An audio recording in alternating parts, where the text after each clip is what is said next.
ఏమి రామన్నా, మీరు నేర్పిందే కదా ఇదంతా. మీరు నేర్పిందే కదా. ఎమ్మెల్యేలు పోతున్నారు, ప్రజాప్రతినిధులు పోతున్నారు, వీళ్ళందరూ పోతున్నారు, వీళ్ళకి ఏమైంది, ఏం తక్కువ చేసినామే అని చెప్పేసి ఇప్పుడు బాధపడితే ఏమొస్తుంది రామన్న? బీఆర్ఎస్ ప్రభుత్వంలో 2 పర్యాలు మీరు ప్రభుత్వం చేపట్టిన తర్వాత మరి కాంగ్రెస్ పార్టీలో గెలిచినటువంటి మొదట కావచ్చు, తర్వాత 2 పర్యాలు గెలిచిన కాంగ్రెస్ పార్టీకి సంబంధించిన ఎమ్మెల్యేలను మరి మీరు చేర్చుకున్నప్పుడు, అసలు శాసనసభ పక్షమే లేకుండా విలీనం చేసుకున్నప్పుడు మరి వాళ్ళు ఎంత బాధపడాలి రామన్న? ఆలోచించాలి కదా. బాధ ఎవరికైనా బాధే. అసలు మీరు మొదలుపెట్టిందే కదా ఇది. మీరు మొదలుపెట్టిందే రేవంత్ రెడ్డి చేస్తూ ఉండి ఇక్కడ వేరేమున్నది, తప్పేమున్నది? అయినా వాళ్ళందరూ వాళ్ళే పోతాం తప్ప వాళ్ళే చిన్నపిల్లల వీళ్ళని పోయి రా రా అని పిలుస్తాను. లేకపోతే మీ దగ్గర అధికారం లేదు, అక్కడ అధికారంలో పడి పోతాను వాళ్ళు. ఆనాడు మీరు కనుక రానియకుండా ఉంటే ఈరోజు కూడా ప్రశ్నించడానికి అవకాశం ఉండవు.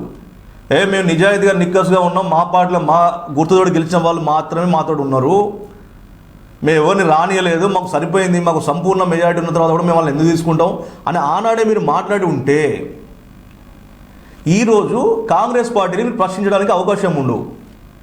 మీరు చూపించిన దారిలోనే ఇలా రేవంత్ రెడ్డి పోతాడు. తప్పేంది? ఇక పోయే వాళ్ళ పరిస్థితి ఏమని చెప్తారంటే, మేము మా ప్రాంతాన్ని అభివృద్ధి చేసుకోవాలి కాబట్టి మరి తప్పనిసరిగా అధికార పార్టీతో చెదులు కలపాలి, అధికార పార్టీలో పోతేనే మరి ప్రాంతం అభివృద్ధి అవుతామని చెప్పి అంటారు.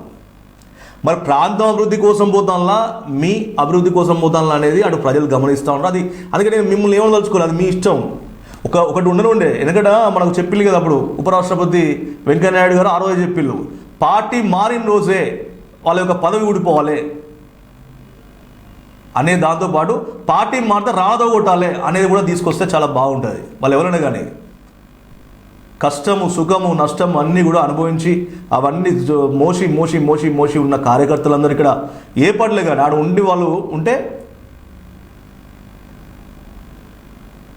చీమలు పుట్టలు పెడితే పాములు వచ్చి పన్నట్టుగా మీరు వీళ్ళ కష్టాన్ని వీళ్ళంతా దాన్ని కూడా అంటే మీతోటే ఫైట్ చేయాలి వాళ్ళు. ఏ పార్టీ అయినా కానీ అన్ని రోజులు ఆ నియోజకవర్గాలు కానీ ఆ జిల్లాలో కానీ మీరు ఫైట్ చేస్తారు. చేసి చేసి చేసి ఏ పార్టీ అధికారంలో ఉంటే ఆ పార్టీ అధికారంలో ఉంటే దానిలో పోతారు మీరు.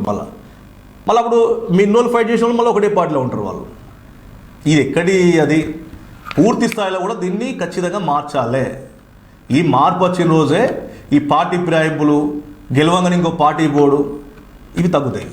మిమ్మల్ని కాంగ్రెస్ పార్టీకి సంబంధించినటువంటి గుర్తు మీద నిలబడ్డప్పుడు అక్కడ కాంగ్రెస్ పార్టీ ఎమ్మెల్యే గెలిచిండంటే బీఆర్ఎస్ పార్టీ ఎమ్మెల్యే అభ్యర్థి ఓడిపోయినట్టే కదా.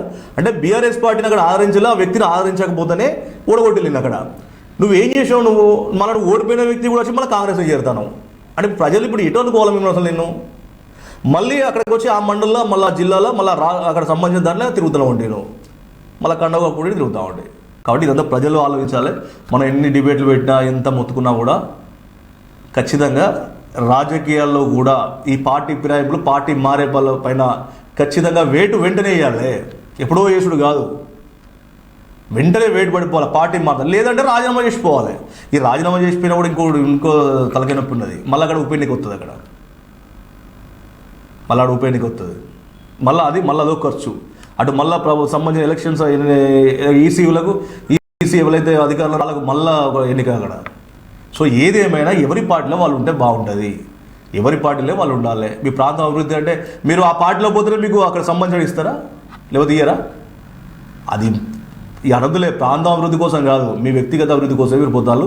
సో నేను ఆ విషయం మాట్లాడదలుచుకోలేదు. కానీ ఎవరైతే మాజీ మంత్రి కేటీఆర్ మొన్న సమావేశంలో బాధపడుతూ చెప్పిండు కాబట్టి నేను అంటున్నాను, నేను మీరు మొదలుపెట్టిందే వాళ్ళతో మళ్ళీ ఆచరిస్తారు దీనితో. కాబట్టి దీనిలో తప్పేం లేదు. మీరు ఆనాడు కనుక వాళ్ళని ఎంకరేజ్ చేయకుండా ఉంటే ఇలా వీళ్ళని క్వశ్చన్ చేయడానికి మీకు అవకాశం ఉండదు. సో ఏదేమైనా పార్టీలలో మారే వాళ్ళ పైన పాపం రామన్ అయితే చాలా బాధపడతా ఉన్నాడు.